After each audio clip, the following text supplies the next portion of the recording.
2025,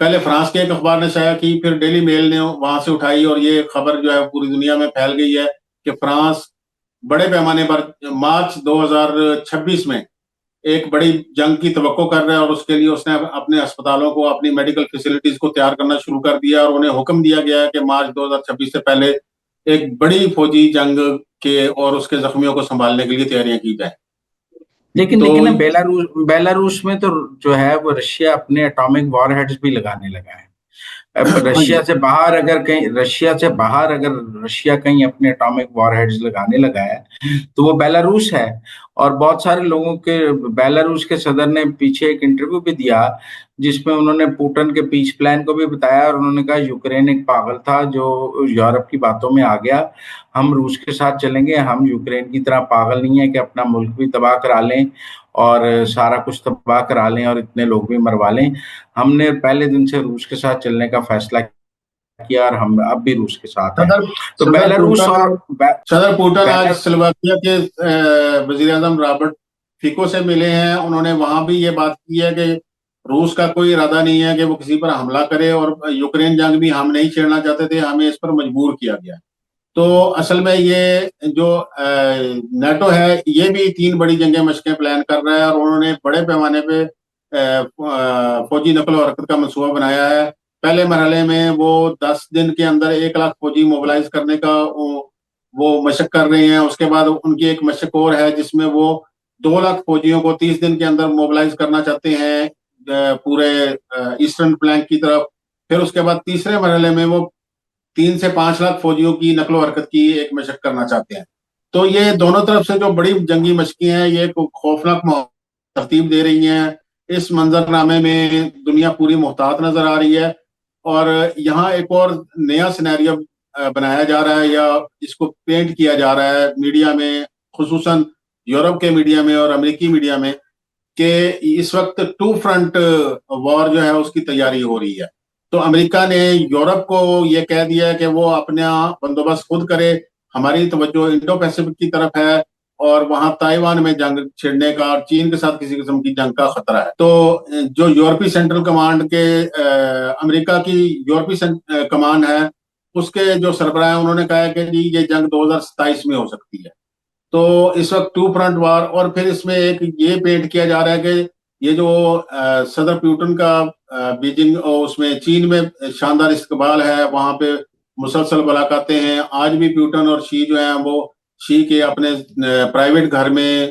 چہل قدمی کرتے نظر آئے ہیں، اور وہ ایک مسلسل کسی قسم کی مشاورت میں مصروف ہیں۔ تو پینٹ یہ کیا جا رہا ہے کہ چین اور روس یہ سنکرونائزڈ قسم کی ایک جنگ چھیڑنے، ایک طرف سے تائیوان کی طرف حملہ ہوگا، ایک طرف سے یورپ کے مشرقی یورپ پہ حملہ ہوگا۔ تو یہ دو فرنٹ وار جو ہے اس کے لیے ایک خوف پیدا کیا جا رہا ہے، لیکن یہ خوف ابھی تک نیٹو کی طرف سے پیدا کیا جا رہا ہے، روس کی لیکن طرف سے ایسے کوئی لیکن آپ یہ بھی تو دیکھیں نا، جو یورپ بار بار فلسطین کی حمایت میں ان کے فلسطین کو تسلیم کرنے کا 22 ستمبر کو UN جنرل اسمبلی میں اعلان کر رہا ہے، فرانس نے بھی کیا ہے، ڈنمارک نے بھی کیا ہے، اور یورپ کے ممالک کر رہے ہیں۔ تو کہیں نہ کہیں وہ یہ امریکہ کو آنکھیں دکھا رہے ہیں نا۔ دیکھیں نا جی، تو امریکہ کی اسرائیل پالیسی سے اختلاف کر رہے ہیں نیٹو کے ممالک، یورپ جو ہے وہ، اور میں سمجھتا ہوں کہیں نہ کہیں وہ یہ کہہ کر امریکہ کو بلیک میل کر رہے ہیں کہ اگر تم یوکرین میں ہماری پالیسی کے ساتھ نہیں ہو تو ہم پھر پیلسٹائن اور اسرائیل کے حوالے سے تمہاری پالیسی کے ساتھ نہیں ہوں گے۔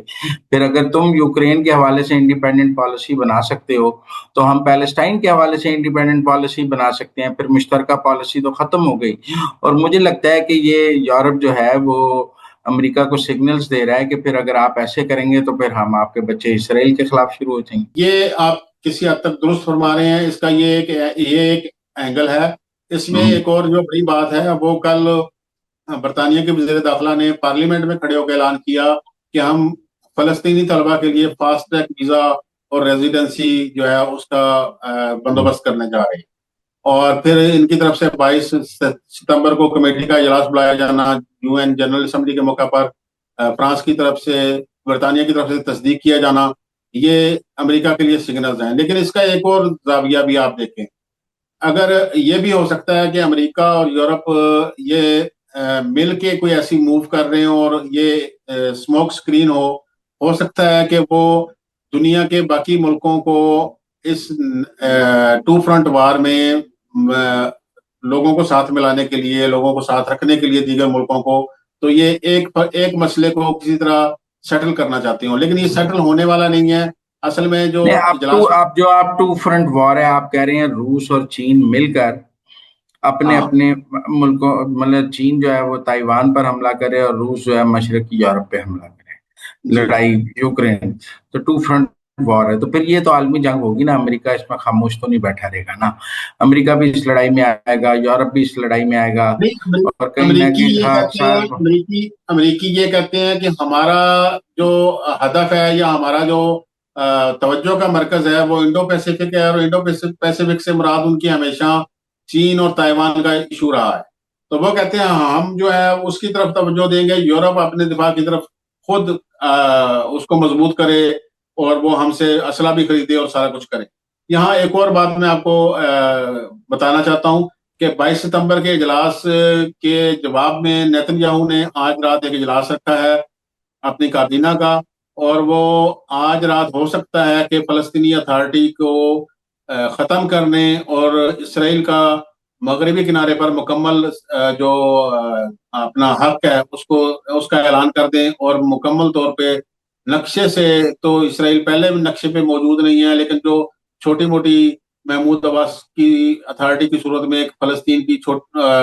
حیثیت ہے، اس کو وہ مکمل طور پہ آج رات مٹا دیں۔ اس کے تو سگنلز آئے نا، جب محمود عباس کو نیو یارک جنرل اسمبلی سے خطاب کرنے سے کے لیے ویزا دینے سے امریکہ نے انکار کیا، اور اسرائیل حالانکہ ہر سال فلسطین اتھارٹی کے سربراہ کے طور پر محمود عباس UN جنرل اسمبلی سے خطاب کرتے ہیں،